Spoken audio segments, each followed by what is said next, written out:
Hello and welcome to the program. I'm Connor Duffy. Coming up, sailing into dangerous waters on a trip to Antarctica, and rangers film the moment a rare and endangered baby wombat leaves home. But first, the ailing Snowy River is getting a lifeline. For decades, most of its natural flow has been diverted into the Snowy hydro scheme, leaving the river silted and sluggish. Now the dam gates are open for the first time in 40 years, sending 12,000 megalitres of water downstream. And as Lauren DeBow reports, that's just the start. An explosion of water, hoping to blast the grime off a dying riverbed. The iconic Snowy has been choking under the layers of silt and mud that built up in not much more than a trickle.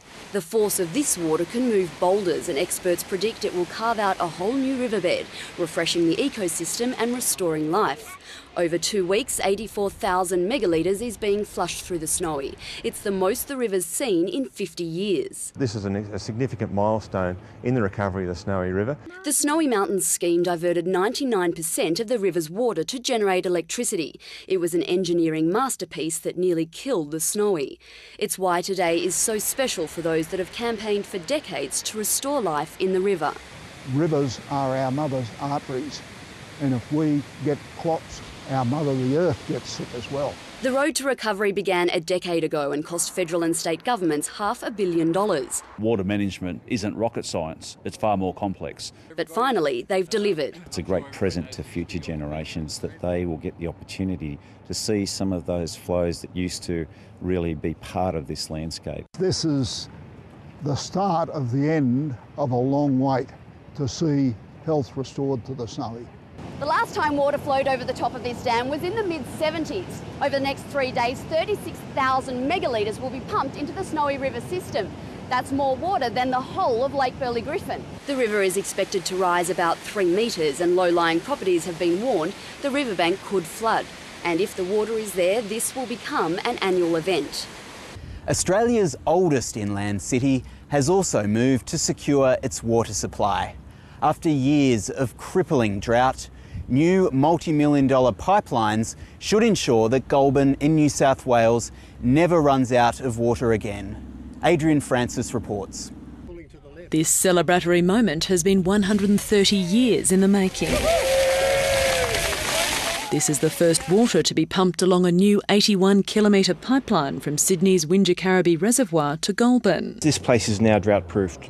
The pipeline was first proposed in the 1880s, but it only became a reality in the recent drought, when the city came within 12 months of running out of water. We were going to truck water in here, which was going to cost millions of dollars a week. The residents cut their usage to less than 100 litres per person per day. It was distressing because the dams, they were like murky puddles. There was just nothing left. We had to do something. We'd done everything. We'd put down bores. The people could not really save any more water than they were. The state and federal governments put up $20 million each, with another $10 million from Goulburn's ratepayers. The pipeline adds to the city's existing 2 dams and river pumping. Total catchment of 11,500 square kilometres. That's 5.4 times the catchment we used to have. I'm more confident now that Goulburn will have something to offer for me, and that I will be able to stay here and get a good job. The new pipeline can deliver 5 megalitres of water per day to Goulburn. That's roughly 5 Olympic swimming pools. But with the city's dams close to overflowing, it's not known when the pipeline will be used. A breakthrough Australian study has busted the myth that cycads are ancient dinosaur plants. Biology textbooks all over the world teach that cycads have been around since the Jurassic period. But a new Australian study has found that the plants are actually much younger. Cycads are sought after the world over, as much for their distinctive fronds as for their link to an ancient world. If you go to botanic gardens such as this, you'll find signs saying that cycads are dinosaur plants. I think anybody who's gone through any sort of botany class or even done biology in the HSC, one of the things drummed into them is that cycads are the dinosaur plants. Now a Sydney botanist has proved the plants are much younger. Well, it looks like we're going to have to change the sign anyway. Instead of emerging 260 million years ago, today's plants evolved long after dinosaurs had died out. Cycads in Asia, cycads in South America, cycads in Africa, they all evolved at the same time, so 10 million years ago. Nathalie Nagalingum spent 3 years testing DNA from cycad samples. There were cycads back in dinosaur times, but everything that we see today is not from dinosaur times. Her findings have now been published in the journal Science. We're very excited that the research has been accepted in such a prestigious journal, particularly for one of our newest employees as a botanist. The cycad study also looked at the plant's future. Because cycads grow so slowly, the report concluded they're uniquely threatened by climate change and are the world's most endangered plants. Well, it's 100 years since the revered explorer Sir Douglas Mawson led Australia's first expedition to Antarctica. Now a team of Australian scientists have set out for the icy continent on the first voyage of the new research season. The research ship Aurora Australis was docked in Hobart for the final preparations before its journey south.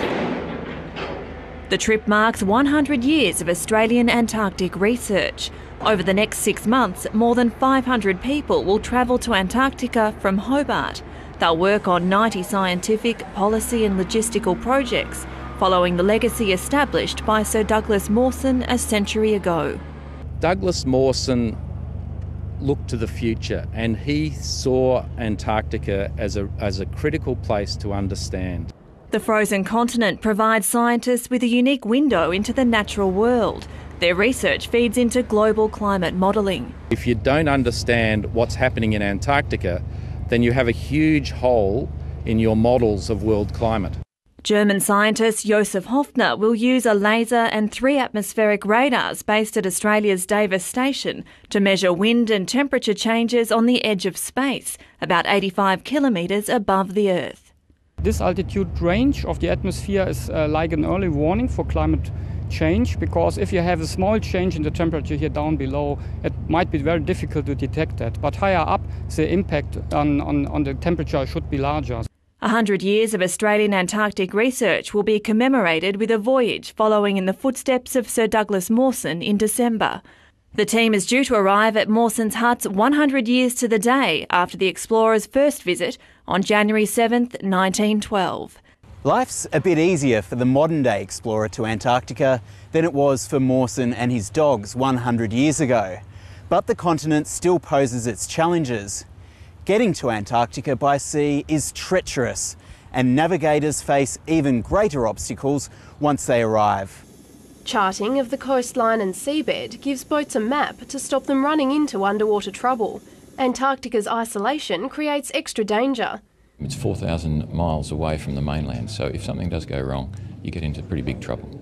Only about 1% of waters shallower than 200 metres around Antarctica has been adequately surveyed. But if they're navigating in an area where there's floating ice, it's like navigating blind in a car. If you were navigating on your GPS unit and you had your eyes closed, you'd make sure that GPS unit was giving you very good data.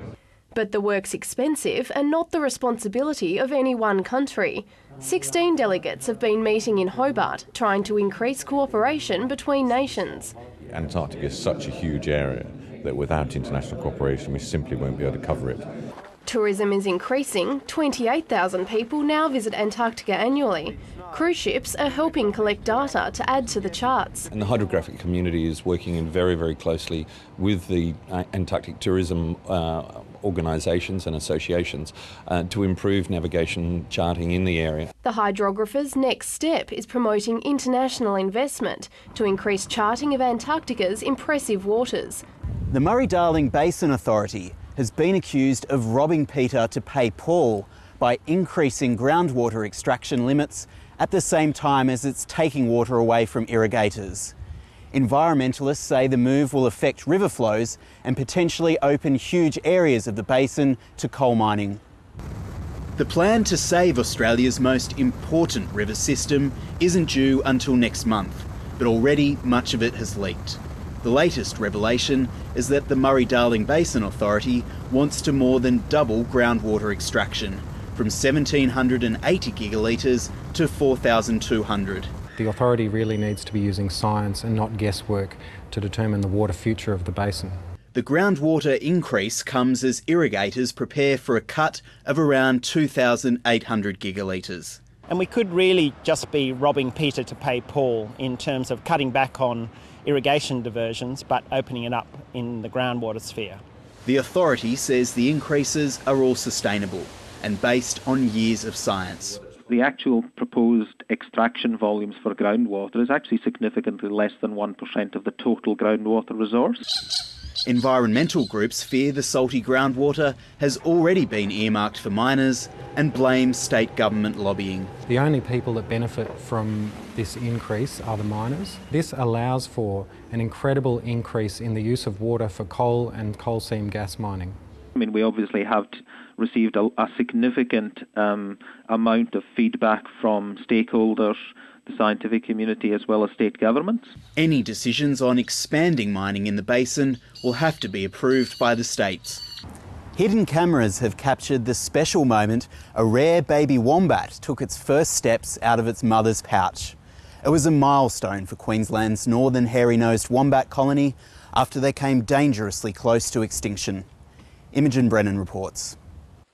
On a dark night in southwest Queensland, a wombat joey takes its first steps into the wild.